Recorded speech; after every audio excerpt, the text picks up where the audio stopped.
Hi, it's Robert Mitchell at the Inlight Human Rights Documentary Film Festival here in Bloomington, Indiana. I'm here with filmmaker Bernardo Ruiz, who directed a film recently, Reportero. According to Reporters Without Borders, in 2000 to 2013, no fewer than 88 journalists were killed and another 18 have gone missing. And I was wondering what initially brought you to discover what was happening down there and why you chose to spend years of your life crafting and making this documentary. Sure. So I was actually researching an entirely different film. I thought I was going to make a short film about a shelter for deported children, for women and children in the border city of Mexicali, which is right on the California-Mexico border. And when I began doing my research there, it coincided with the rise in violence that we know, unfortunately, all too well in Mexico today. And so when I was beginning to do this research, I realized that I really needed some context. I really wanted to understand what was happening in the region. And so I reached out to my contacts and I said, I want to meet a reporter. I'd like to meet someone who could help me kind of break some of this information down. And so through a series of contacts, I was introduced to Sergio Haro, who ends up being the kind of center of the film, the protagonist of the film. And I met him at a coffee shop, and I've said this a number of times, it always embarrasses him because he's a veteran reporter who covers, among other things, crime. But it was like a good first date. I just sat down with him, and within the first few minutes, I knew that I could, that I would like to build a film around him. So that was the kind of genesis of the film. I began kind of through this other route, and it took me to this story, and it ultimately ended up becoming a film about journalism, freedom of expression, and attacks on the press in Mexico. The journalists we meet in this film are remarkable human beings. They're risking everything. It's a very dangerous environment. What compels them to keep working in these dangerous conditions? And what have you learned from them as people? It's a great question as to why someone would risk so much to tell these stories. In the film, we learned that three of the main characters' colleagues have been murdered by organized crime groups. The head of the papers was set upon by 10 gunmen and ambushed and nearly murdered. So it is a really important question, why they keep doing what they do. I think each reporter and each editor in the film has a different reason. One of the things I learned from Sergio Haro, who's really the kind of main voice in the film, is that for him, it's really more of a calling than anything. He doesn't really want to do anything else. He's just a kind of stubborn, beat reporter, and for him, it's his life.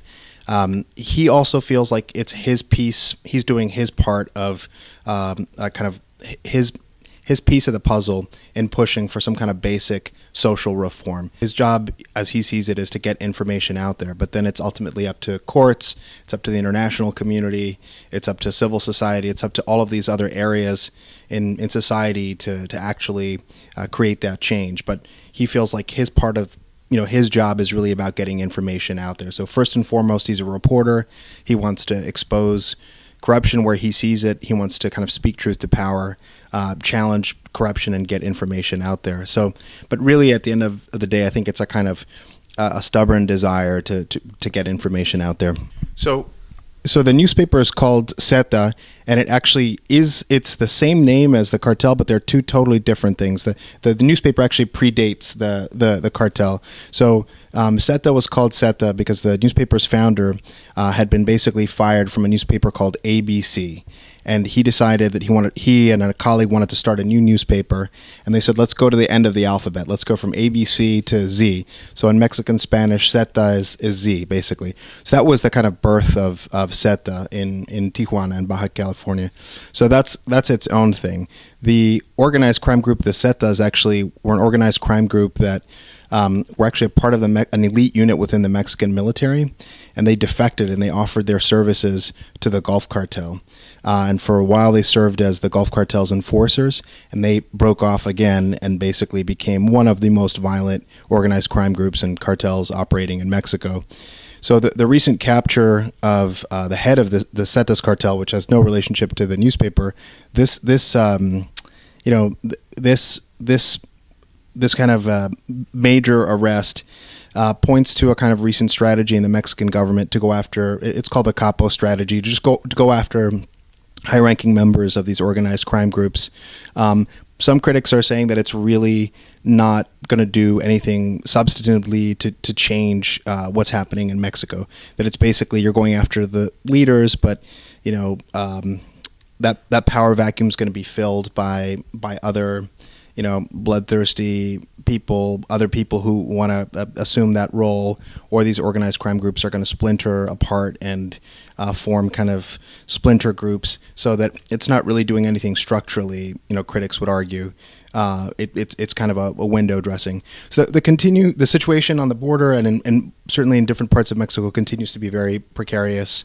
Certainly there are many safe areas within Mexico, but if you look at states like Guerrero and Michoacan, Guerrero in particular is the state where 43 students disappeared in the fall of last year. There's certainly a growing and humanitarian crisis, certainly around disappearances and around a kind of rising number of homicides, unfortunately. So the situation really continues to be unstable in many regions throughout the country. There's a revelation in the film which is being talked about a lot, and you've been asked about a lot, about the papers actually printed in the United States and trucked in every week for weekly publication. One thing I was curious about that I didn't see anybody ask is the drivers of these trucks are in trucks that are clearly labeled Zeta, are clearly labeled, and they're also wearing uniforms. Are the drivers themselves under any threat from cartels or any other individuals that wish to do harm to the paper? Again, it's a really good question. In recent times, what I'm told by the editors and the publisher of the newspaper, that the drivers are no longer under any kind of threat. There was certainly a period where the trucks were unmarked, where delivery was done in a more kind of clandestine way, but for the most part now it's such an established newspaper that there's less of that kind of immediate threat.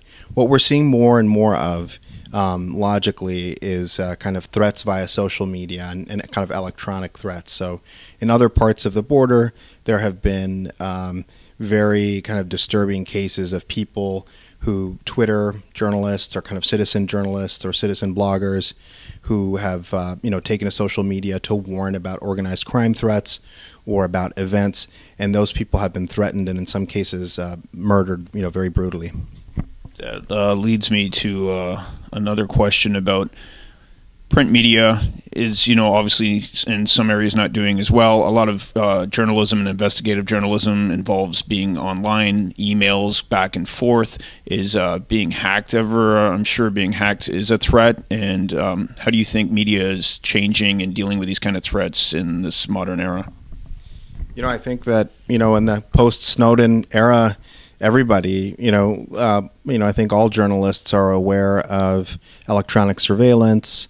I think people have become much more careful about how they're communicating, what they're communicating. SETA is interesting because they do continue to maintain this print presence and have slowly developed this online presence. So I do think that is a fear, and they're certainly aware of these other threats. But for the most part, I think they continue to do things in a very they have a very small team, and they continue to be very kind of vigilant about their kind of basic journalism practices. But I think a big part of why they're able to do what they do is by keeping their teams very small. And one last question. It's a pretty broad question. So in an area such as this on the border that is deals with a lot of corruption and threats from organized crime, how do individuals and then society work together to create a more just society and a more peaceful area? I think that's really the kind of $1 million question. I think that's the question that people across civil society in Mexico are asking. People in the international human rights community are asking what can be done to support communities in Mexico, many of whom have been very resilient in the face of some pretty horrific violence. I don't think anybody can claim to have the answer. One thing that I do think points to some kind of hope, if you can even call it that, is the work of certain human rights defenders in Mexico. And I actually just finished a new film. It's called Kingdom of Shadows, and it's going to premiere at South by Southwest in about 9 days. And that film braids together 3 stories about people in northern Mexico and Texas. But one of the central characters in that film is a nun named Sister Consuelo from the city of Monterrey. And she's a human rights defender who works with families of the disappeared, people who have lost relatives to the violence of the drug war, kind of the kind of most painful casualties of this pretty horrific conflict. But what she's doing is she's pushing the state government and pushing other actors to actually do something about this violence, to get some kind of justice, and pushing in a way that's, garnered the attention of the international community.